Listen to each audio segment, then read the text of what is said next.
आणि जसं हिमनग आपल्याला समुद्रातलं जे हिमनग असते जेवढं ते आपल्याला दिसते त्याच्यापेक्षा 7-8 पट ते आतमध्ये असते, समुद्राच्या आतमध्ये. आपण हे जे हिमनग पाहिलं आतापर्यंत ज्यांना पाहत आलो ते आपल्या दृष्टीला पडलेले ते गुलदेव साहेब, आणि आता आपण पाहिलं त्यांना तर त्याच्या आतमध्ये बुडलेला जो त्यांचा भाग होता तो पाहिला आपण, तो पण पूर्ण नाही पाहू शकलो. आम्ही भाग्यवान आहोत की गुलदेव साहेबांच्या आम्हाला खूप मोलाचं मार्गदर्शन मिळालं.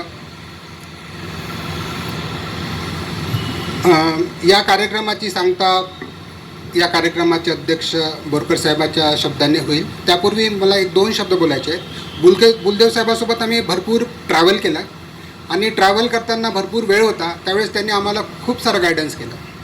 म्हणजे आता तुम्ही थोडासा त्याच्यातला काही भाग अनुभवला, पण आम्ही फार लकी आहोत की गुलदेव साहेबांसोबत आम्ही खूप जास्त ट्रॅव्हल करू शकलो. ते दमन असो की आग्रा असो, औरंगाबाद असो, खूप साऱ्या आठवणी आमच्या गुलदेव साहेबांसोबत आहेत. आणि त्या ट्रेनमधल्या प्रवासामध्ये त्यांचे ते वचन, हॉटेलमध्ये जिथे आम्ही थांबतो आमच्या रूममध्ये त्यांनी ते आम्हाला दिलेले मार्गदर्शन, ह्या सगळ्या गोष्टी आमच्यासाठी खूप मौल्यवान आहेत आणि त्या आमच्या कायम आमच्या आठवणीत राहतील आणि आम्हाला मार्गदर्शन देत राहतील. यानंतर मी अध्यक्ष भाषणासाठी आदरणीय बोरकर साहेबांना विनंती करतो की त्यांनी आम्हाला मार्गदर्शन करावं. Thank you sir. आज के सत्कार मूर्ति बुलदेव सर, मैडम, जानवी बेटा एंड मेरे प्रिय साथियों, मैं कोई ज़्यादा टाइम नहीं लूँगा क्योंकि टाइम ऑलरेडी बहुत हो चुका है. बुलदेव साहब जब भी बोलते हैं कुछ ना कुछ नॉलेज पक्का देके जाते हैं. ऐसे ही जब मैं यहाँ पे मेरी पोस्टिंग हुई और बुलदेव साहब के साथ में रोज़ उनकी हैबिट है कि जाते जाते वो कैबिन में 5 मिनट 10 मिनट वो बैठ के ही जाएंगे, बिना मिले वो कभी नहीं जाते. और जिस दिन वो नहीं मिलते मुझे तो मुझे बेचैनी सी होने लगती है कि बुलदेव साहब कहाँ हैं. तो वो जब भी मिलते थे कुछ ना कुछ हमारे डिस्कशन होते थे ऑफिस के बारे में, बाहर के बारे में, और मुझे काफ़ी अच्छा लगता था.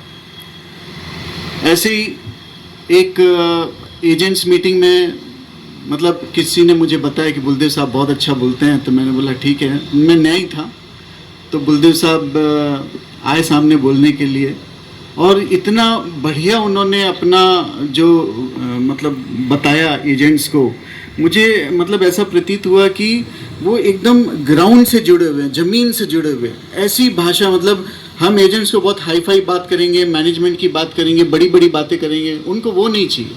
उनको चाहिए प्रैक्टिकल चीज़ें जो सिर्फ और सिर्फ बुलदेव साहब दे सकते हैं. और उस दिन से आज तक, रिटायरमेंट तक, जो भी मीटिंग हुई, चाहे वो ब्रांच की मीटिंग हो, चाहे वो एजेंट्स की मीटिंग हो, चाहे उनके यूनिट की हो या ना हो, हर मीटिंग में मैंने बुलदेव साहब से रिक्वेस्ट किया कि सर आपको तो बोलना ही पड़ेगा. कभी ऑन द स्पॉट रिक्वेस्ट या पहले से रिक्वेस्ट, लेकिन हर बार उन्होंने मेरा साथ दिया, हर बार वो तैयार रहे, और हर बार उन्होंने ना सिर्फ एजेंट्स को नॉलेज दिया बल्कि मैं बोलूँगा कि मुझे भी उनसे काफ़ी कुछ सीखने को मिला. बहुत कुछ सीखा है उनसे. एक मतलब मैं बोलूँगा एक बड़े भाई की तरह उन्होंने मुझे काफ़ी सिखाया, समझाया, संभाला. और सिर्फ मुझे नहीं, मैं जानता हूँ यहाँ पे आज सब डेवलपमेंट ऑफिसर बैठे हैं, इतने सारे अभिकर्ता बैठे हैं, स्टाफ बैठा है, बहुत ही ज़बरदस्त तरीके से उनका स्वभाव. मतलब आज मैं उनसे बहुत सारी चीज़ें पूछना भी चाहूँगा. सर कहाँ से लाते हैं आप इतनी मधुरता? मैं बीएम हूँ, पूछ सकता हूँ उनसे. आज आखिरी दिन है पूछने. आप इतनी मधुरता लाते कहाँ से? आप इतना मतलब मुस्कान अपने चेहरे पे लाते कहाँ से? आप इतनी शीतलता लाते कहाँ से? इतना फ्रेशनेस इनके चेहरे पे. सुबह से भी काम कर रहे हो तो शाम को 7 बजे ऐसे लगता है नहा धो के आए. मुझे तो पहले डाउट होता था कि हमारा निकलने का टाइम हो गया और ये नहा धो के अभी पहुँचे. तो इतना फ्रेशनेस लाते कहाँ से? कभी भी मैंने उनको नहीं देखा कि किसी पे भी ब्रांच में चिड़चिड़ किया, कभी भी नहीं। उनको जो अपना पॉइंट बोलना है वो बहुत ही स्थिरता से हमारे सामने रख देंगे कि सर ऐसी ऐसी प्रॉब्लम है, इसका हमको समाधान देखना है। बट कभी भी वो उन्होंने कभी चिड़चिड़ नहीं किया, कभी भी नहीं, हर किसी को संभाल के लिया। तो सर ये भी पूछूंगा सर, इतना नॉलेज आप लाते कहाँ से? बहुत कुछ सीखने लायक है। और आज मैं इस मंच से 2 रिक्वेस्ट करना चाहूँगा। दोनों रिक्वेस्ट, एक रिक्वेस्ट तो सिर्फ सर से है कि सर, अभी एक बार मेरी सर से चर्चा हो रही थी तो सर बोले कि मैं 5 साल यही रहने वाला हूँ, क्योंकि मैडम के रिटायरमेंट को 5 साल है, उसके बाद शायद वो नागपुर शिफ्ट हो जाएंगे। उनकी शायद इकलौती बच्ची है, तो जैसे जैसे वो चाहेगी वैसा वैसा होगा। तो ये जो 5 साल है, मैं सर से रिक्वेस्ट करूंगा कि सर, एक हमारी स्कीम है LICA, life insurance associate, sir वो ज्वाइन करिए सिर्फ 5 साल के लिए, क्योंकि ये जो 5 साल हैं मैडम तो यहीं रहने वाली हैं। और आपके जो काम हैं, क्योंकि यहाँ पे रोज का बंधन नहीं है कि आपको आके साइन करना है या नहीं करना है, वो रोज का बंधन नहीं है। मुझसे बहुत सारे विकास अधिकारियों ने भी बोला है, जनरली मुझे इतने साल हो गए LIC में, 17-18 साल, मैंने देखा है विकास अधिकारियों में आपस में कंपटीशन रहती है, कौन कब निकलता है, उसके एजेंट कब मुझे मिलते हैं, कब मैं किसको पकड़ूं। रिटायर होने के पहले कोचिंग चालू हो जाती है, लेकिन मुझे विकास अधिकारी बोलते सर उनको रोको, सर उनको जाने मत दो, उनको रोको, हमको नहीं चाहिए उनके एजेंट्स बढ़ाओ, हमारे एजेंट्स दे दो, लेकिन उनको रोको। फिर मैंने बोला ये उल्टी गंगा कहाँ से बह रही है?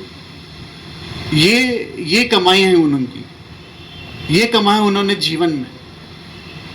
तो ये मेरी रिक्वेस्ट है सर आपसे कि सिर्फ 5 साल, इतने साल दिए हैं 32 साल, तो और 5 साल दीजिए LIC को।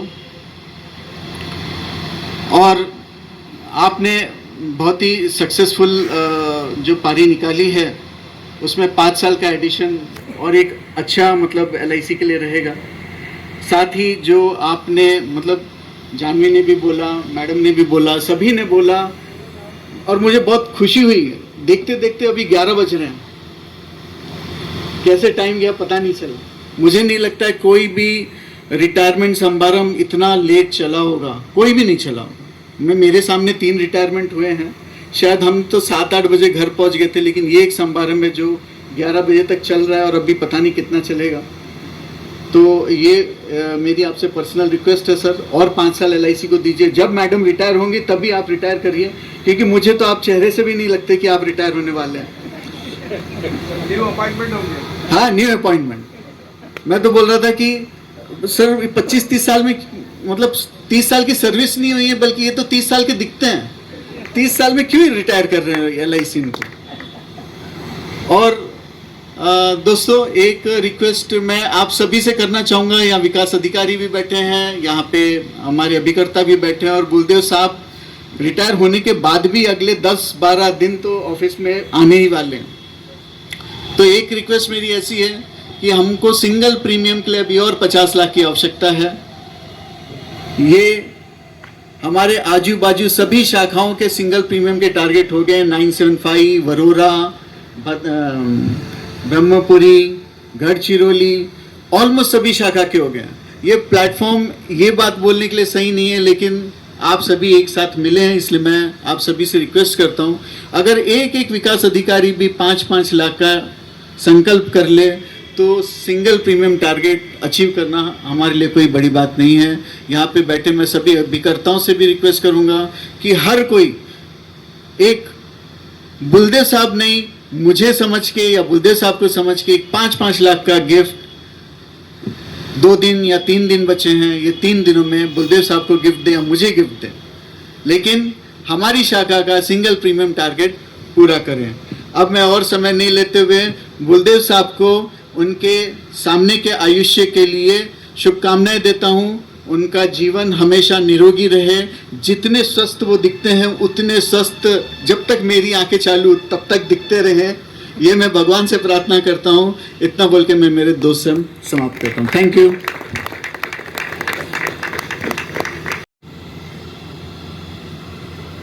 मित्र हो, कार्यक्रमाची सांगता करावी लागेल असं वाटतंय, पण संजयला पहिले सांगू दे. काय ये रे.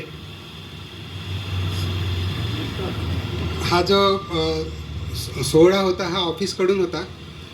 तर बुलदेव साहेबांची अशी इच्छा आहे आणि असा आग्रह आहे त्यांच्या सगळ्या की आपण सगळ्यांनी त्यांच्याकडून 31 तारखेला असाच एका छोटेखानी प्रोग्रॅममध्ये त्यांनी काही अरेंजमेंट केली आहे, तर त्यात उपस्थित व्हावे अशी त्यांच्याकडून विनंती आहे सगळ्यांना. हा डिनरसाठी ब्रांचमध्ये ना, हां ब्रांचमध्येच सगळ्यांना डिनर आहे 31 तारखेला त्यांच्याकडून. तर त्यामध्ये सगळ्यांनी यावं अशी त्यांची इच्छा आहे आणि अशी विनंती आहे. थँक्यू. मित्र नमस्कार. बाळाने बरोबर नमस्कार केला. जास्त वेळ घेणार नाही. 11:15 वाजले नाही, आता 11 झालेच आहे पूर्ण, आणि जेवणाची वेळ जवळपास टळलेली आहे. पण कुणालाही असं वाटलं नाही, कोणी बोर झालं का? नाही झालं ना. बुलदेव साहेबांच्या कार्यक्रमात कोणी बोर होऊच शकत नाही. सरांनाही आपल्याला खूप मनापासून, त्यांच्या अगदी निशब्द मनापासून जे काय ऐकायचं होतं, अगदी मनातलं, आतल्या कोपऱ्यातलं, वहिनींच्या मनातलं, जान्हवीच्या मनातलं, प्रत्येक अभिकर्त्याच्या मनातलं, आपल्या स्टाफच्या मनातलं, त्यांच्या विकास अधिकाऱ्यांच्या मनातलं, या निमित्ताने का होईना मनोगत ऐकता आलं. मला आभार प्रदर्शनासाठी उभं केलं आहे. तर मित्र हो, सर्वप्रथम सगळ्या अभिकर्त्यांचं, ज्यांनी आपला 28 मार्चचा अगदी शेवटच्या टप्प्यातील अत्यंत मोलाचा वेळ आपल्याला या कार्यक्रमासाठी दिला आहे. द्यायलाही पाहिजे होता, पण दिला आहे. आभार तो बनता आहे. त्याचप्रमाणे स्टाफने सुद्धा आज आपला अमूल्य वेळ दिलेला आहे. संध्याकाळची जेवणाची वेळ टाळून अजूनही वाट पाहत आहेत. आपले ब्रांच मॅनेजर आणि असिस्टंट ब्रांच मॅनेजर आज SDM आणि MM आले होते. सकाळपासून जेवणसुद्धा करू शकलेले नाही आहे त्यांच्या धावपळीत, आणि आत्तासुद्धा 11 वाजेपर्यंत आपल्यासोबत हजर आहेत. सर, तुमचे पण खूप खूप आभार.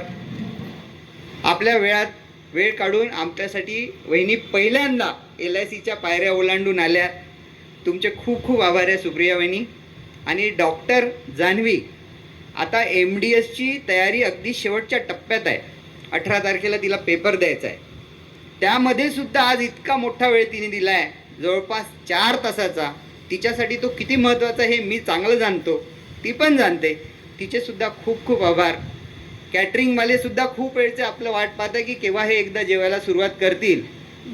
त्यांच्या पोळ्यासुद्धा थंड होऊन गेल्या आहे, तर त्यांचेसुद्धा खूप खूप आभार. सगळ्यांचे एकदा मनापासून आभार मानतो. आणि आता आपण जेवणाचा आस्वाद घेऊया. हा निरोप समारंभ इथे आता थांबवूया. धन्यवाद.